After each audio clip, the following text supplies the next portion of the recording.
한국 외교가 직면하고 있는 그 큰 도전들은 이게 뭐 우리나라의 정권이 바뀌는 것에 관계없이 지속이 될 겁니다. 네. 특히 이제 글로벌한 영역, 글로벌 차원에서는 미국과 중국 사이의 전략적 경쟁이 완화될 가능성보다는 심화될 가능성이 더 높아 보이죠. 이거는 미중 전략 경쟁은 비단 한국에 있어서만 외교적인 도전이 아니라 동북아 지역 전체의 큰 도전이기도 하고 또 세계의 모든 지역의 국가들에게 큰 문제, 큰 도전이라고 보입니다. 동북아시아 지역으로 조금 좁혀보면 한국이 직면하게 될 그 외교안보 환경은 안정보다는 불안정적 요인이 좀 더 드러날 가능성이 많이 있어 보이는데요. 특히 이제 동북아시아는 흔히들 우리가 표현하기를 특히 유럽과 비교해서 보면 불안정한 요소들이 지속적으로 재생산되어 왔던 지역이라고 그러잖아요. 그래서 그 불안정의 요소들이 뭐 일단은 북한 문제가 있고 또 그 다음에 뭐 영토 분쟁, 우리는 뭐 지금 영토 분쟁은 없다고 그러지만 어쨌든 독도 문제는 우리의 영토 문제가 아니기 때문에 영토의 분쟁은 없습니다만 동북아 전체 지역에서 놓고 보면 일본으로서는 북방사도 그 다음에 또 중국하고 사이에 있는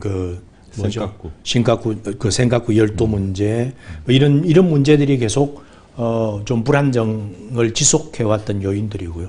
민족주의 문제 이런 요소들이 불안정을 지속시키는 요인이죠. 이것이 지금 지난 2차 대전 이후에 이게 조금씩 이렇게 진행되어 오는 동안에 이 문제가 해결되는 방향으로 동북아시아 지역 정치가 전개가 되었는가라고 물으면 오히려 정폭시키는 쪽으로 해법을 찾지 못한 채 정폭시키는 쪽으로 진행이 되어 왔다는 겁니다.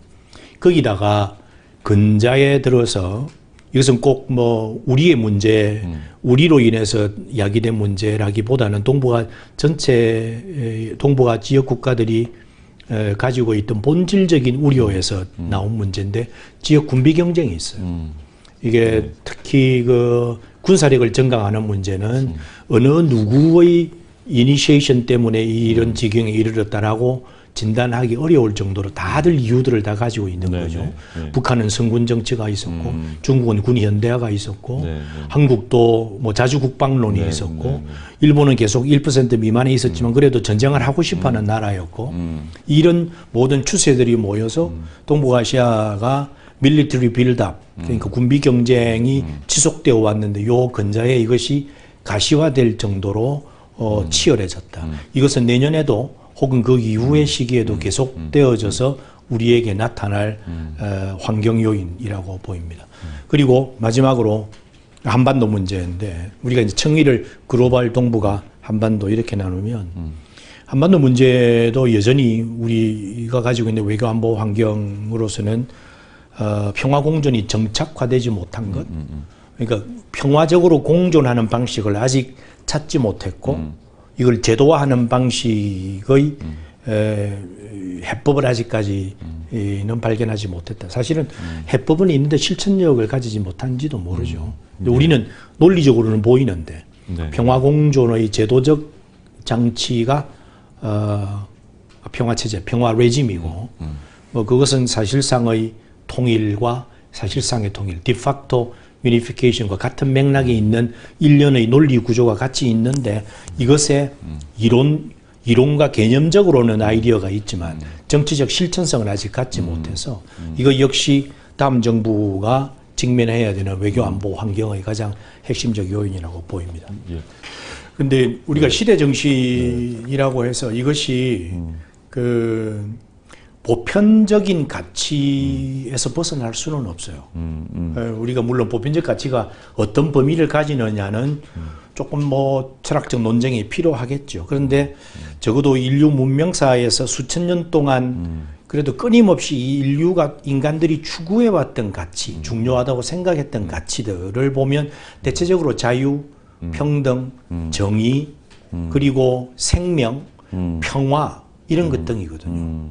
그래서 이런 것의 가치에서는 아마 크게 벗어나기는 힘들 겁니다. 그래서 국내적으로의 공정 문제가 제기되는 것도 이 공정 문제는 곧 말하자면 정의의 문제인데 물론 정의가 어떤 종류의 정의냐에 따라서 논쟁적일 수는 있겠지만 뭐보다 더 페어했으면 좋겠다. 페어니스니까 이런 것들이 국내적으로 요구되는 것과 마찬가지로 국제적인 이슈 그러니까 우리 한국의 지도자가 동북아시아의 시대적인 지도자가 되기를 원하는 관점에서 보면 제시해야 되는 시대 정신이라고 하는 것도 아까 말씀드린 뭐 자유, 평등, 생명 그리고 뭐 평화 이런 가치를 배제하고는 우리가 생각하기 힘들 텐데 특히 이 동북아시아라는 지역에서 외교적 영역에서 논의되는 것들은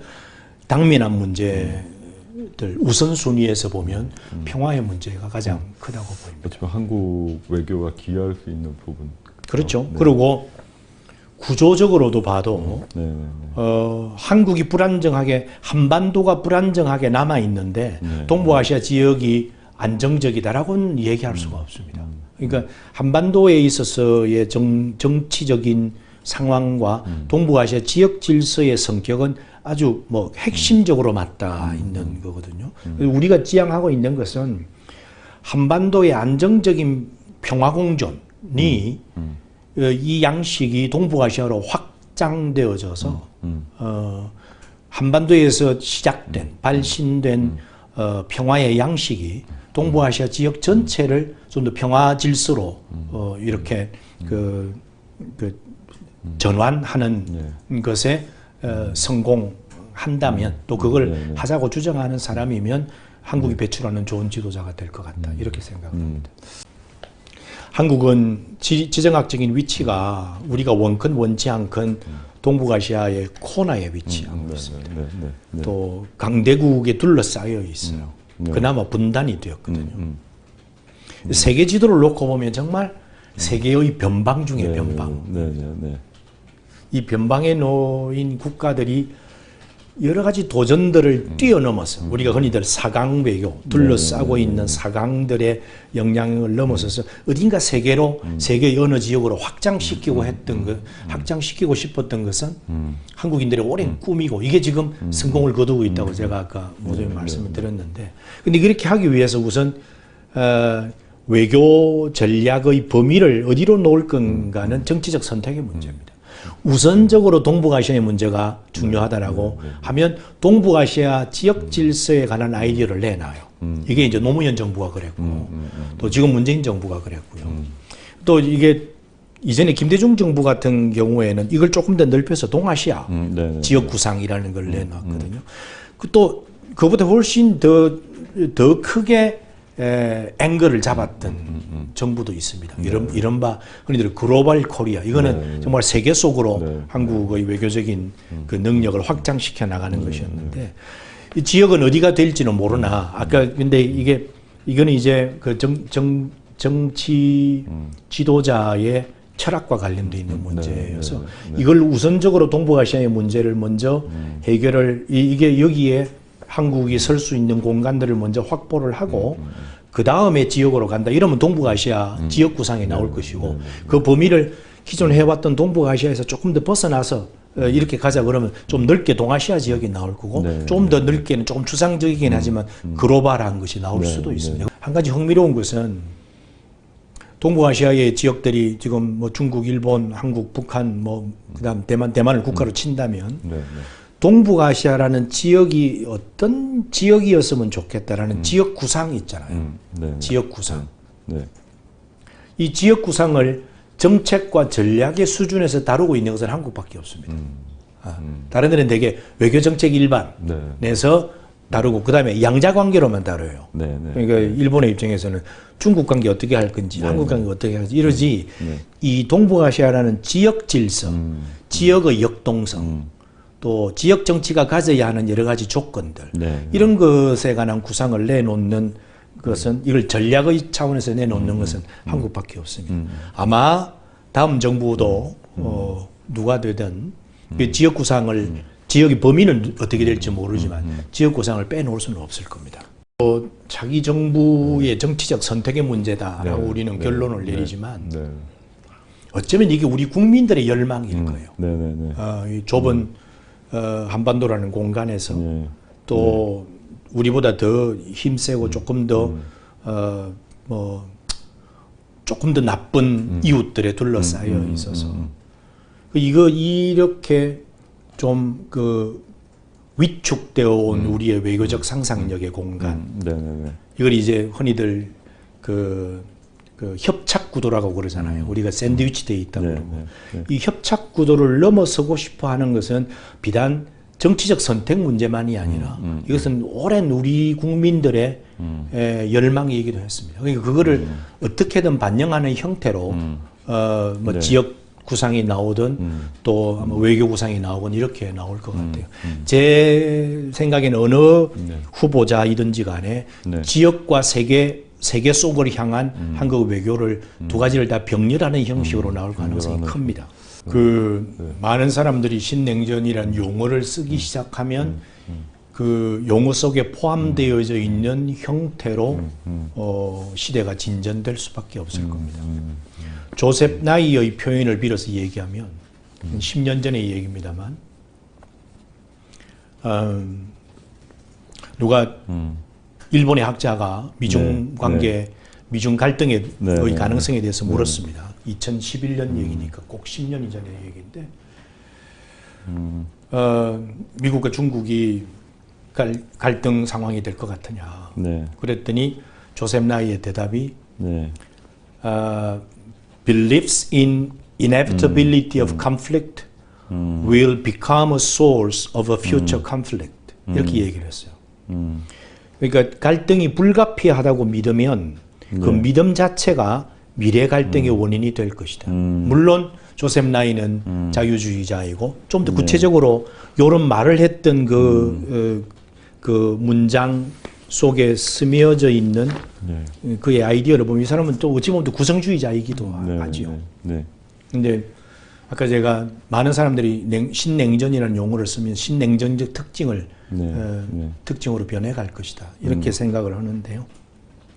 저는 미중 관계를 묘사하고 표현할 때 1950년대, 60년대에 있었던 미소 관계의 특징들, 냉전이라는 단어에서 추론하는 거가 나는 이게 과연 제대로 된 추론일까?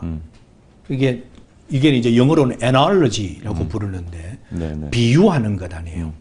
어디에서 이게 유추해서 가져오는 건데 과연 오늘날 미중 관계를 설명할 때 50년대, 60년대 미소 관계가 좋은 애널로지가 될 수 있을까? I doubt it. 나는 그게 의심스럽다는 겁니다. 근데 오늘날 미중 관계를 그냥 두 초강대국의 권력적인 대결 혹은 전략 경쟁 이런 측면을 굳이 꼭 냉전이라는 단어를 가지고 와서 새로운 냉전 이렇게 부름으로써 50년대 미소 대결이 가졌던 것으로 해석이 빠져버릴 수가 있다. 저는 이게 그래서 신냉전이라는 말은 적절하지 않다고 생각을 하는데 왜냐하면 미국과 소련은요 오늘날 미중 관계처럼 인터커넥션 혹은 상호 의존성이 높았던 관계가 아니었습니다. 미국의 경제가 소련에 의존하지 않았고 소련의 경제가 미국에 의존하지도 않았어요. 그러니까 관계가 거의 조금 좀 희박하다고 그럴까? 좀 소원한 관계 속에서 드러낼 수 있는 것들은 정치적 대립이었고 이념적인 대립이었어요. 그리고 전 세계적으로 이긴 군사적인 대립이었거든요. 그런데 이념적 대립, 정치적 대립이었기 때문에 미국이 택한 전략은 소련과 관계하지 않겠다였어요. 이걸 봉쇄 전략이라고 부르잖아요. 그러니까 소련을 컨테인하겠다. 소련의 확장을. 이게 냉전 시대의 핵심인데 과연 오늘날 미국과 중국이 50년대, 60년대 미소 관계처럼 상호 의존성, 인터커넥션이 희박한가? 라고 물으면 그렇지 않습니다. 오늘날 미중 관계는 미국의 경제는 상당 부분 중국에 의존하고 있고 중국의 경제 또한 미국과의 관계에 네. 중요한 토대를 두고 있어서 경제적으로 서로 이익을 공유하고 있는 관계인데 정치적으로 대립하고 있는 것이고 권력적으로 대립하고 있는 것이고 사실은 그 정치적 대립, 권리적 대립의 핵심은 네. 이 관계에서 누가 더 많은 이익을 가져가느냐를 두고 벌어지는 네. 그런 이 사실 상호 의존도의 네트워킹을 누가 더 많이 만들어 가느냐의 네. 네. 경쟁인 거예요. 그래서 이런 것인데도 불구하고 이게 적대감을 이게 미국이 중국에 대해서 적대감을 정폭시키기 위해서 냉전으로부터 애널러지를 가지고 온다. 추론을 가지고 온다. 유추할 수 있는 레퍼런스를 가지고 오면 네. 잘못된 방향으로 전개가 된다고 우리가 묘사하기가 쉽고 잘못된 해법으로 가기가 쉬워요. 그래서 나는 미국과 중국은 오늘날 동일 시스템 내에서의 두 네. 권력 거인들 간의 경쟁이다. 이익 확보를 위한 보다 더 치열한 경쟁이다. 그런데 이것을 우리가 이념적으로 다르다, 가치가 다르다라고 하는 약간의 다른 것을 모든 것을 다르다라고 우리가 오버라이트 이게 포장할 수는 없는 것이다. 그렇게 보면 잘못 보는 것이다라고 생각합니다. 그러면 미중 신냉전이라기보다 미중 신경쟁 뭐 이렇게 경쟁 구도죠. 네, 그렇게 그 그렇게 경쟁 구도는 아까 각각의 네트워킹, 네. 그 이익 네트워킹을 강화해가는 가운데 이익 네트워킹이라고 하는 것은 공급망이잖아요. 네, 네. 이걸 강화해가는 가운데 생기는 경쟁인데 이것은 사실상 또 다른 관점에서 보면 기술 패권의 경쟁이기도 합니다. 네. 기술이 앞으로 국제 정치에 미치는 영향, 과학기술적 영역에서 그러니까 과학의 영역에 있다가 나중에 네. 기술적 영역으로 가게 되면 이게 산업하고 연결이 되는 거라 이렇게 되면 서로 돈벌이 네, 네. 결국 이익의 창출하고도 관계되는 것이어서 그걸 두고 벌어지는 경쟁이라고 보입니다. 그 과학 기술 우리가 묶어서 얘기를 하는데요. 뭐 구분을 하자면 과학은 이론적 영역이고 기술은 산업적 영역이다. 이렇게도 표현할 수도 있고 과학은 자본을 투자하면 돈을 투자하면 지식을 만들어내는 것이 과학이고 네. 이때 나온 지식을 투자해서 돈으로 나오게 하는 게 그러니까 기술 영역입니다. 네, 네, 그래서 네. 과학과 기술은 서로 지식이라고 하는 걸 통해 서로 매개되어 있다는 네, 거예요. 네. 그런데 오늘날 이제 뭐 4차 산업혁명 또 우리가 생각하지 못한 부분에 있어서 놀라운 진보와 기술적인 변화들이 일어나면서 국제 정치를 움직일 수 있는 가장 큰 동력이 된 것 같습니다. 그래서 과학기술은 앞으로 국가 간의 관계에 있어서 가장 핵심적인 요인으로 작동을 하게 될 것 같아서 이거는 특히 부의 창출, 우리가 흔히들 국가는 왜 행동하는가 라고 물으면 국익을 위해서 국익의 추구를 위해서 한다 그러는데 그 국익 추구를 좀 더 세분화해서 보면 결국은 그 물질적 번영이잖아요. 물질적 번영을 추구할 수 있는 그 수단들이 역사적으로 변해왔는데 앞으로 다가올 미래에는 과학기술적 영역이 그것이 핵심이 될 것 같다.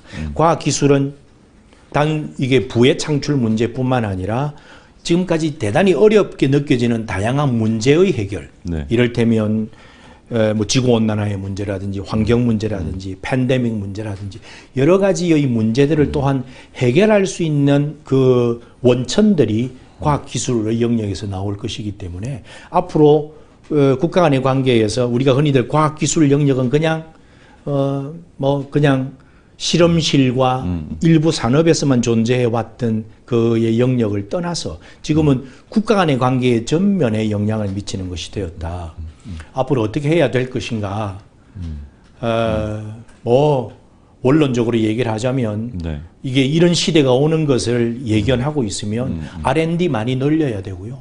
과학기술과 관련된 지식을 많이 축적을 해야 되고 지식이 축적되려면 R&D, 정부 차원에서 기초과학에 대한 아마 네. 그 큰 투자들이 있어야 되고 이것이 나온 지식들이 산업의 영역으로 전환되는 과정에 단순히 이것은 기업이 돈벌이 하기 위해서 가는 것이다라고 치부할 것이 아니라 여기에 국가 전략의 차원에서 국가와 기업 사이, 국가와 자본 사이에 좀 더 구체적으로는 정부와 기업 사이의 협업 구조들을 아주 좋은 협업 구조들을 만들어 나가야 과학 기술의 시대에 한국이 보다 더 좋은 포지셔닝을 차지하는 그런 기회를 갖지 않을까 이런 것입니다. 그래서 이게 아까 제가 결국 미중 관계의 대결의 한 중요한 요소 중에 하나는 기술을 둘러싼 과학 기술을 둘러싼 것이고 과학 기술 어떤 과학 기술을 중심으로 잡느냐에 따라서 만들어지는 부의 네트워크, 이익의 네트워크를 두고 벌어지는 경쟁인데 이것이 우리에게 주는 함의가 있죠. 함의가 국가 간의 관계에 의해서 우리가 외교 전략을 구상하고 실천을 옮기게 될 때 기준점들이 몇 가지가 있어 왔죠. 그 중에 이를테면 가치도 있고요. 가치, 민주주의, 인권 이런 가치도 있습니다. 그 다음에 또 우리가 흔히들 자주 말하는 보恩논도 있어요. 은혜를 갚아야 된다. 이런 것도 있습니다. 그리고 또 동맹, 흔히들 말하는 우애, 프렌드십도 있고. 그런데 앞으로 국제정치가 미중관계가 네트워크와 상호 이익 중심을 더 강화해가는 형태로 경쟁하는 시기에 그 틈바구니에 끼어져 있는 한국이라면 앞으로 한국 외교가 무엇을 전략의 기준으로 삼아야 될 것인가 하는 거예요. 그리고 이 미중관계가 포장되기를 신냉전 무슨 가치의 문제 이렇게 포장되어 있지만 실제로는 이익의 경쟁일 때 한국의 외교는 어디로 가야 하는가? 무엇을 기준으로 삼아야 하는가? 저는 미어샤이머가 얘기한 냉전이 끝나고 난 뒤 국제관계는 back to the future 그랬잖아요. 19세기적인 이익 중심의 관계, 갈등이 자연스러운 관계로 가게 될 것이라고 존 미어샤이머가 했던 그 태세를 가지고 와서 나는 우리에게도 적용하고 싶습니다. 나는 존 미어샤이머의 현실주의 담론을 지지하는 사람은 아니지만 그러나 국가 간의 관계는 가장 본질적 관계로 다시 되돌아간다. back to the future 한다. 앞으로 다가올 미래의 국제정치는 뭐냐? 결국은 국가들은 국가 이익에 대한 판단 중심으로 움직인다는 거예요. 우리 외교의 전략도 가치, 신념, 의리, 보원 이런 것들도 중요하지만 그것보다도 더 중요하게 놓아야 하는 판단 기준은 바로 이것이 우리에게 이익이 될 것인가. 그 이익에는 물론 경제적 이익도 있지만 전략적 이익도 있어야 합니다. 그런 것에 판단해서 움직여야 되지 않을까 생각을 합니다. 2022년은 한중수교 30주년이고요. 한중수교 30년은 동북아시아 국제정치에 굉장히 중요한 의미를 가지고 있습니다. 1975년 키신저가 한반도와 동북아시아 문제를 논의하면서 그 해법으로 내놓았던 것이 그 교차 승인이었거든요. 이 교차 승인의 절반, 그러니까 한소수교 그리고 한중수교를 먼저 수행했던 한국 외교의 한국 외교가 지금까지 성공적인 길을 가져오게 된 그 첫 번째 출발점에 있는 거고요. 교차 승인은 아직도 미완이죠. 북미 수교, 북일 수교가 남아 있어서. 근데 우리가 이걸 북한보다 먼저 시행합니다. 이 한중 수교는 한국 경제 발전에 도움이 됐다는 측면 물론 중요하고, 그다음에 교차 승인을 우리가 먼저 주도적으로 했다는 것도 중요한 의미가. 그래서 냉전에서부터 신냉전 구도로 탈냉전 구도로 넘어가게 되는 거에 한국 외교가 창의적인 그 길을 열어갔던 거죠. 그런데 이거 못지않게 중요한 한중수교가 갖는 의미가 무엇이냐면 오늘날 북미 관계가 지금 여전히 답보 상태잖아요. 이거 이를테면 지금 종전선언이 있고 그 다음에 연락사무소 설치가 있고 우리는 이제 지금까지 이렇게 시나리오를 로드맵을 그려왔습니다. 연락사무소가 설치가 되고 나면 장기간의 협상들을 통해서 한쪽은 평화협정으로 가는 길이 있고 또 한쪽으로는 북미 수교로 가는 길이 있어요. 그런데 오늘날 미국의 일부 전략가들과 한국의 일부 전략가들이 굳이 꼭 평화협정 다음에 북미 수교를 둘 필요가 있는가? 북미 수교를 평화협정 앞쪽으로 좀 앞당겨 두면 어떨까라는 좀 전략적 상상력을 발휘하는 사람들이 생기기 시작했습니다. 이 얘기를 하면서 꼭 무슨 얘기를 하느냐면 한중 수교 모델을 얘기해요. 한국과 중국은 한국 전쟁에서 싸웠지만 종전 선언 없이 평화협정 없이 수교가 가능했고 그것이 양국 발전에 도움이 되었거든요. 그래서 나는 내년이 한중 수교 30주년이어서 여전히 우리는 양국이 전략적인 협력 관계로 성장하게 된 30년이었고 대단히 중요한 의미가 있습니다. 또 평화협정 종전선언 없이 수교를 먼저 실천했던 것에 하나의 모델도 되고요. 그런 의미로서 내년을 맞이해야 될 것 같습니다. 그런데 우리는 이웃나라로서 중국에 대해서 중국이 여전히 한국 경제의 중요한 파트너이고 그럼에도 불구하고 중국의 경제가 성장해가면서 한국의 경제가 중국 시장에서 받는 제약점들이 있습니다. 이미 지난번에 사드 문제 때문에 한번 더 좀 다시 우리가 한번 더 확인하게 된 거였죠. 장기적으로 보면 나는 우리가 중국의 이웃 나라로서 어디 멀리 이사 갈 수도 없고 또 가도 별로 의미가 없습니다. 이웃 나라로서 한국은 여전히 우호적 관계를 유지해야 되지만 다만 산업과 투자의 영역, 중국 시장과의 관계에 있어서는 우리가 앞으로 다변화 전략이 필요하다. 다변화 전략은 이 말은 어떨지 모르지만 어쨌든 지금까지 30년 동안 해왔던 중국 중심의 발전에서 중국 시장 중심의 발전에서 조금은 다변화 혹은 탈중국화가 필요하다. 그리고 정치적으로도 우리는 미중 관계에서 우리는 동맹 문제를 한국이 미국과 동맹을 취하고 있는 것을 중국이 자꾸 문제 삼으면 한중 관계 정치적 관계가 나빠질 수밖에 없어요. 그거는 우리의 주권적인 문제입니다. 우리는 정치적인 또 외교적 영역에 있어서 중국은 유연하게 그리고 필요하다면 전략적 피보팅, 필요하다면 한국의 전략적 경사, 미국의 경사하기도 하고 또 경우에 따라서는 이슈에 따라서 중국에 경사하기도 하는 것을 중국이 이것을 이해하지 않으면 한국 외교 공간의 확장이라는 것을 이해하지 않으면 한중 관계 좀 어려워질 가능성도 있습니다. 한일 관계는 우리가 투 트랙을 내세웠죠. 일본이 수용하지 않음으로써 투 트랙 전략은 성공하지 못했습니다. 투 트랙은 역사 문제와 미래 협력 문제를 분리하자는 것이었거든요. 우리가 그렇게 된 경험을 가지고 있기 때문에 박근혜 정부 때 역사 문제를 입구에 세워두었거든. 한일 관계. 역사 문제에 관한 것을 해결하지 않으면 그 어떤 것도 협력이 불가능하게 만드는 이럴 때면 그냥 단일 구조가 됐던 거죠. 그러니까 원 트랙이 됐던 거예요. 이것이 갖고 오는 비용을 알았거든요, 우리가. 그래서 투 트랙을 제안했을 때는 사실상 정부가 금방 해결할 수 없는, 정부가 국민의 슬픔을 결정할 수는 없습니다. 국민들의 아픔을 드러내라고 결정할 수도 없어요. 역사 문제는 정부가 할 수 있는 결정들은 아주 제한적입니다. 그래서 이 문제는 장기적인 해법으로 가지고 가고 한국과 일본이 미래의 협력을 위해서 뭔가 지금 관계를 조금 개선해 볼 필요가 있다는 것이 투 트랙이었는데 이 투 트랙을 일본이 수용하지 않아요. 오히려 일본이 역사 문제를 앞에다가 내세우고 입구에다가 설치해 둠으로써 한일 관계가 경색되게 만들었던 거예요. 그래서 물론 이게 투 트랙은 문재인 정부 들어서 5년 동안은 성공하지 못했지만 그런다고 필요성이 줄어든 것은 아닙니다.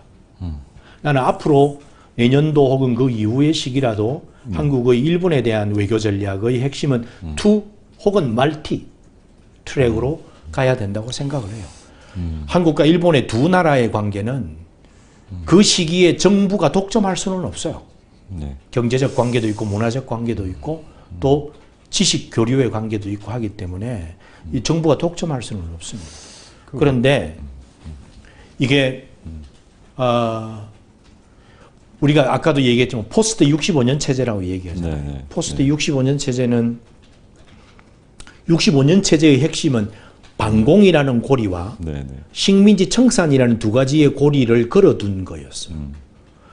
근데 식민지 청산은 출발부터 이게 합의를 하지 못한 부분이었습니다. 네. 유명한 agree to disagree였잖아요. 네. 그렇게 느슨하게 그 65년 체제의 고리가 하나 있었고 단단하게 묶여져 있던 반공이라는 전략적 공유 이익이 냉전에서 탈냉전으로 넘어오면서 탁 흩어진 거예요. 그러니까 냉전 시대에 만들어진 양국 국가, 한일 양국의 전략적인 교합 관계를 아직 만들지 못하고 있는 것이 우리가 지금 한일 관계에서 가지고 있는 가장 큰 고민입니다. 이걸 넘어가자는 것이 포스트 65년 체제예요. 이것이 무엇이 되어야 할까는 시간이 좀 걸릴 겁니다. 다만 포스트 65년 체제로 가는 전환기에 들어간 것 같아요. 전환기에 들어갔으니 한국과 일본이 서로 이웃 나라로서 어떻게 장기적으로 전략적 이익을 어떻게 더 공유하고 또 역사 문제를 어떻게 처리할 것인가는 지금 정부가 쉽게 해결하려고 나서면 오히려 더 독이 될 수밖에 없는 거예요. 이거는 그야말로 투트랙 혹은 말티트랙의 한 트랙으로 남겨두어야 됩니다. 네, 네. 그렇게 좀 크게 봐야 한일 관계가 한일 관계의 미론이 나올 거고요. 그래서 우리는 꾸준하게 포스트 65년 체제로 가자. 지금은 전환기에 들어섰다라는 담론을 발신을 해야 되고 네, 네. 또 뭐 늘 그렇지만 역사의 아픔을 가지고 있는 나라들한테는 어느 국가나 적용되는 거지만 불가원, 불가근 너무 멀리 두어서도 안 되고 또 너무 가까이 두어서도 불편한 관계들이거든요. 그런 것들이 한일 관계 전략의 핵심이라고 봅니다. 우리가 생각했을 때 베이징 동계올림픽이 갖는 전략적인 의미는 시대적 의미는 평창올림픽이 평화올림픽이었고 같은 맥락에서 동북아시아에 일본 동경올림픽이 위치하고 있고 그 다음에 베이징 동계올림픽이고 이로 이어지는 동북아시아 3국에서 각각 스포츠 재전을 통해서 지역 평화를 도모한다는 의미를 부여하고 있었어요. 근데 이 가운데에 평창은 성공을 했고 동경은 코로나 때문에 좀 상당 부분 절름발이가 됐고 역시 베이징도 마찬가지로 지금 처음부터 지금 출발일도 제대로 할 수 있을까 의심을 받고 있는 상황에서 우리가 이 베이징 올림픽을 뭔가 종전선언을 위한 정상회담을 주된 관점으로 보는 것은 아니었습니다. 그게 만약에 하게 되면 그렇게 되면 더 좋은 옵션이겠지만 이게 주객이 전도된 방식으로 해석할 필요는 없어요. 그래서 이게 안 됐다고 한국 외교가 크게 실망을 했다 이렇게 해석할 필요는 없고요. 종전선언은 정치적 선언이어서 지금부터 전쟁을 끝내자는 정치적 의사를 확인하는 거죠. 그렇게 되면 이게 모여서 하면 제일 좋아요. 모여서 하면 제일 좋고 이 종전선언을 사실은 또 따지고 보면 베이징에서 한다는 것도 어색합니다. 네. 사실은 한국 전쟁이 이제는 전쟁을 끝냅시다라는 선언은 제일 공간적 의미로서는 제일 좋은 것은 판문점입니다. 그래야지. 그러니까 베이징 올림픽을 동계올림픽을 이용해서 종전선언을 어쩌고 하는 이거는 상당히 뭔가 조금 좀 정치적 의도로 되어 있는 것으로 해석을 합니다. 저는 그것이 처음부터 중요하지 않다고 봤습니다. 그런 와중에 미국이 외교 공식 뭐라고 그러죠? 외교 사절단을 보내지 않겠다고 그러고 서구도 여기에 서구 국가들이 이게 뭐 이러면서 중국하고의 관계도 조금 더 나빠져 있고 그래서 종전선언은 정치적인 의사를 확인하는 것이고 이걸 함으로써 다음에 그 다음 단계를 위한 대화를 재개하자는 의미가 있는 것이지 종전선언 자체가 종전선언을 해줄 테니까 뭘 바꾸자라고 하는 교환 대상물도 아닙니다. 이거는 종전선언이 갖고 있는 좀 시대 전환의 의미 이를 좀 더 중요하게 봐야 될 것 같아요.